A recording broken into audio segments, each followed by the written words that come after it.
Balikan po natin ang balita kaugnay sa karambola ng 7 sasakyan sa Atimonan, Quezon. Makakausap natin si GMA News stringer Piwi Bacuno. Piwi? Yes, June, magandang tanghali. Umabot na nga sa 20 tao ang nasawi dito sa naganap na malagim na aksidente dito sa bayan ng Atimonan, Quezon. Kanina lang ay kausap natin ang PNP Chief ng Atimonan PNP na si Police Chief Inspector Yupio, at ayon sa kanya, nasawi ang isang batang 4 years old dito sa Gumaca District Hospital, kalapit na bayan lamang ng Atimonan.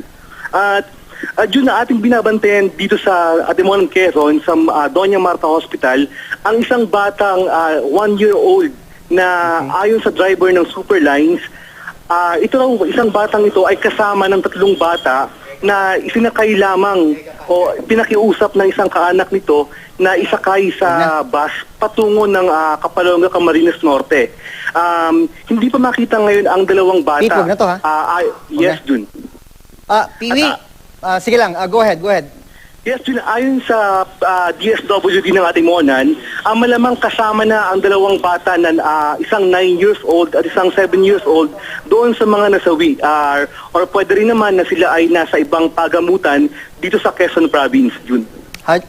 Piwi, kasi kanina ang ulat ng ating kasamahang si Haji Rieta ay 19. So ngayon ang latest na dagdagan ng isa na ng mga casualty. Kumusta yung ibang lagay pa ng mga biktimang nasa ospital, Piwi?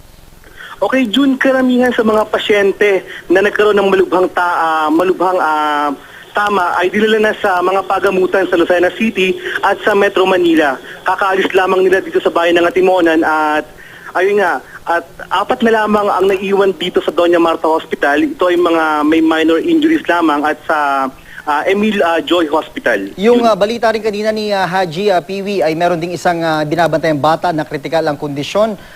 Nagbabago ba yung kondisyon ng bata? Nag-i-improve ba o nagde-deteriorate, Piwi, kung alam mo lang? Okay, Jun, sa ngayon wala tayong balita sa bata sapagkat ito ay dinala na sa Lucena City kanina, Jun. Dinala na sa mas malaking pagamutan, Piwi? Tama. Kasi nga medyo hindi kaya siyang gamutin dito sa Atimonan, Quezon, kaya kinailangan ilipat sa Lucena City upang matugunan yung magandang pagamutan sa kanya. Siya lang ba ang kinailangang ilipat o meron pang ibang mga biktima na inilipat din sa ibang ospital? Dahil kung dyan sa Atimonan, baka masyado na silang crowded, baka hindi na kayanin ng mga medical staff, Piwi. Okay, Jun. Sa isang pagamutan dito ay 19 or 19 pasyente ang dinala doon sa Doña Marta, at doon naman sa isang pagamutan sa Emil Joy ay 16 na pasyente. Karamihan dito ay inilipat na rin sa Lucena City at Manila sapagkat ito ay nagtamo ng mga tama sa ulo, baling braso, baling paa, kaya talagang hindi makakaya ditong gamutin sa bayan ng Atimonan. Maraming salamat, GMA News stringer Piwi Bacuno.